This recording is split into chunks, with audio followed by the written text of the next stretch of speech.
Good afternoon. Merry Yes. Christmas. Happy New Year. And welcome to another episode of Barbados Manchester United supporters on air. I have with me Nicholas. How are you doing?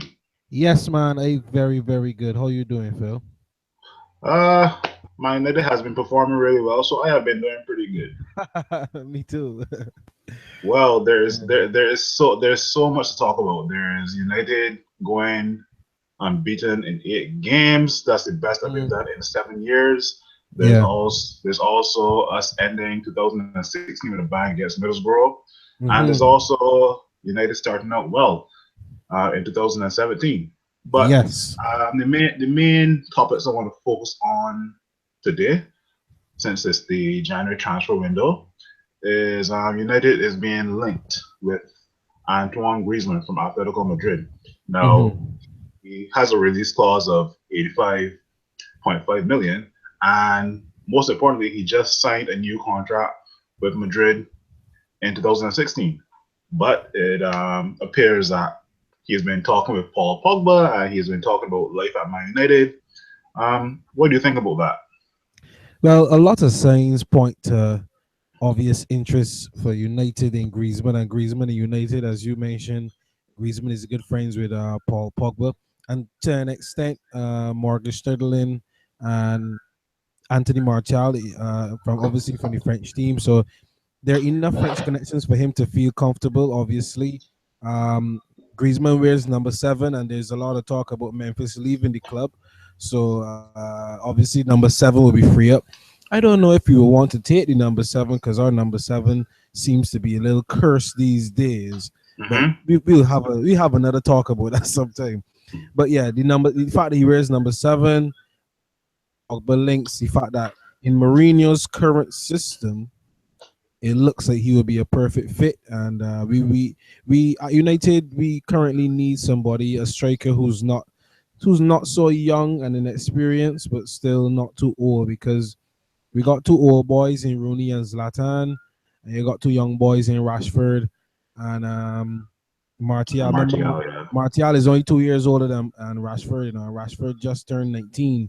So both of them two very young, inexperienced guys. Two very talented boys, but two very young, inexperienced guys. So bringing Griezmann, who has some experience on the international level, getting to the Champions League final, and also being a regular member of Atletico Madrid's team in the Spanish La Liga, he will bring a little, obviously, attacking intent into the team, a little experience in that area, and somebody to fill the void when Rooney and Zlatan eventually leave the club. So I Well, it see was, it. I was actually going to ask you that question because, people are telling me he is actually the heir to Wayne Rooney because he's actually Yeah. one of the most complete forwards in the game right now. But then people are also telling me that he could be a long-term replacement for Zlatan. But then other people are telling me that Marcus Rashford is a long-term replacement for Zlatan. So, what is your opinion on that per se? Well, for me, I would more put Rashford into the Ibrahimovic mold and Griezmann into the Rooney mold for the same reason you just mentioned, for being a complete forward, because Griezmann has proven to be played out wide, playing through the middle, even behind the forward. And the same thing with Wayne Rooney, where Rooney could play in that quartet of positions on the flank, the point man, and the second striker behind the point man. Rooney has, in his day and in his prime at the age of 23, 24. Griezmann around that age right now, right?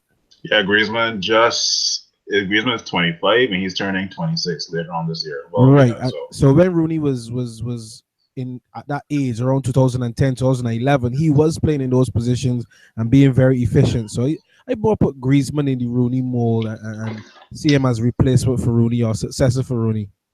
now one thing people have been telling me is that with Diego Simeone and Atletico Madrid, he's trying to build a dynasty or empire. But the thing is now, in this football world with inflated prices, money talks and BS Yeah. walks. And in my opinion, people have been asking me, will Atletico Madrid sell and will they find a replacement? Now, let's say United bid around, or let's say we bid the release clause, and he decides to ask. Atletico Madrid decides to accept, and he goes to United. Hmm. Atletico Madrid over the years have been able to replace. they're great strikers. If you look back and you see the likes of Aguero, Forlan, Yeah, Falcao, Torres, Diego Torres. Costa, Yeah. and Mm-hmm. Diego Costa, they've always found somebody to replace him with. Mm-hmm. But you know, another thing I was thinking about is that the likes of Rooney and Zlatan and Carrick won't be there. And a lot of people are telling me that even though they're going to go, they would like to see the likes of Rashford and Martial and Mkhitaryan develop, and that Mm-hmm. Antoine Griezmann is not needed at United. But I think, Okay. with those three gone, I think he would play a pivotal role at United if he Mm-hmm. signs.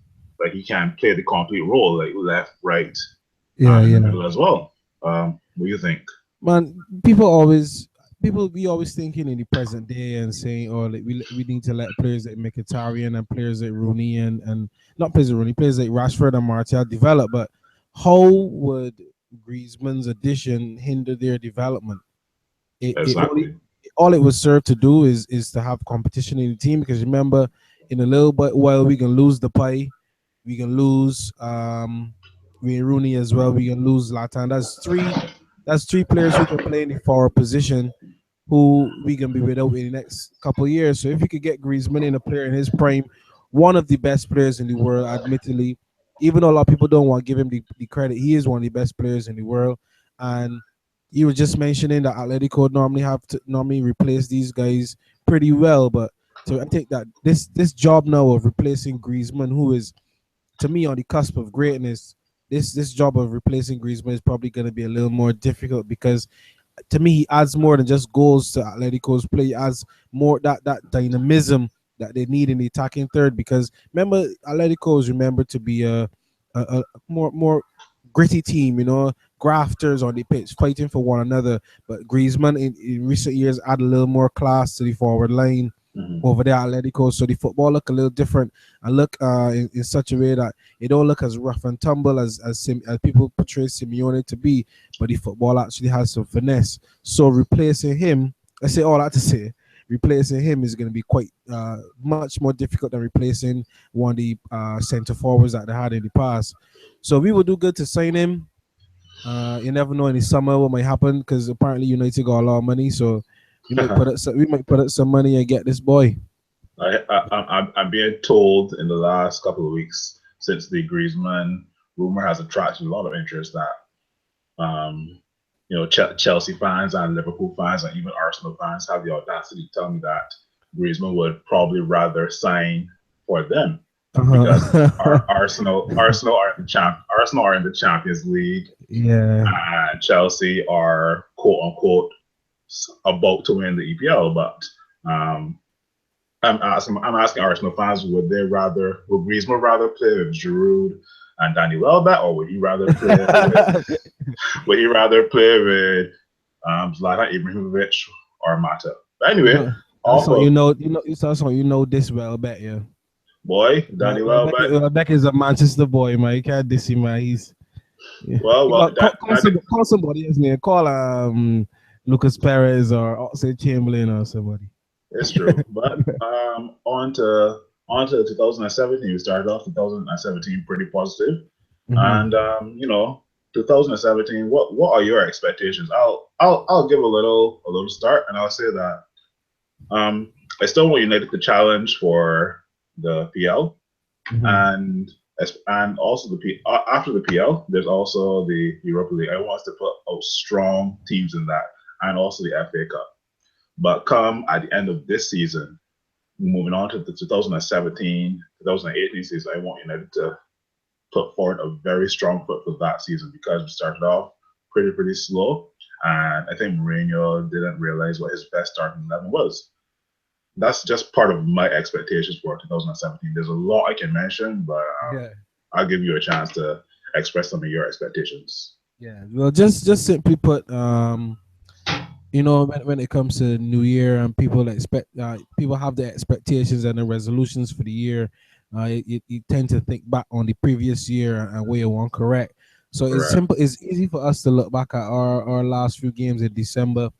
And for me, looking at that, I hope that we continue this form, obviously, in the new year, because it's important if you want to win the league, if you want to win trophies, that you put together runs of games, of runs of victories, and you get results and you get confidence, so that you could tap into that confidence at any time of the season. If you don't ever build up that confidence bank, this season gonna be rough. And see, Leicester, that's what happened to them. They didn't get that confidence bank built up.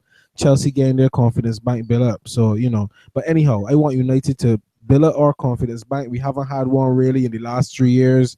Hmm. So we need a confidence bank. And right now, I trust Mourinho to get the best out of these players. I think that he trusts his players, and he's currently getting the best out of them and getting the best 11 on the pitch at all times.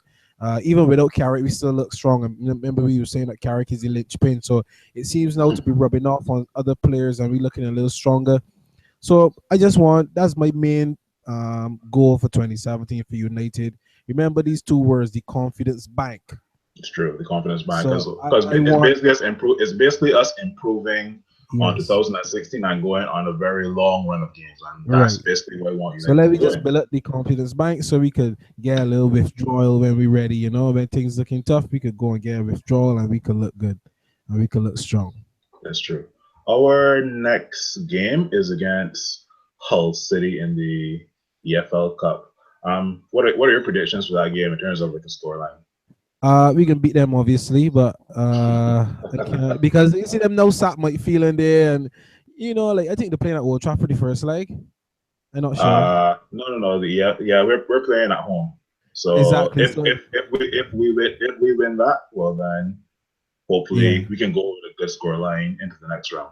yeah, and I'm happy that we had these two cup weekends to precede our trip to Liverpool, our game at Liverpool, because just want players to be rested and just want players to come out and do the best. So we can beat Hull City about 3-0. I predicting. We hopefully Mata get on the score sheet. Hopefully Rooney breaks the record, because I wouldn't expect Rooney to feature against Liverpool.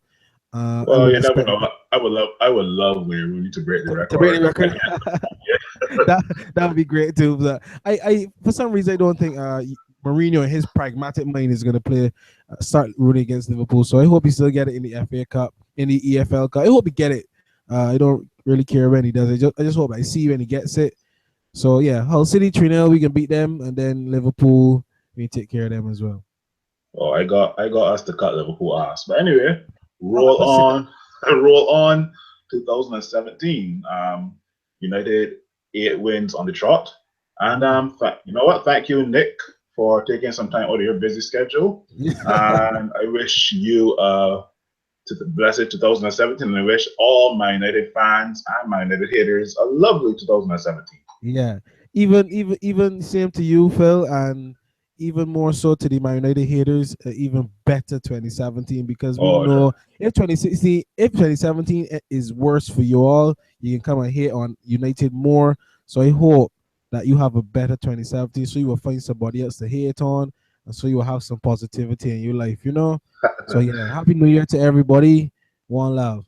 Manchester United, hated, adored, but never ignored.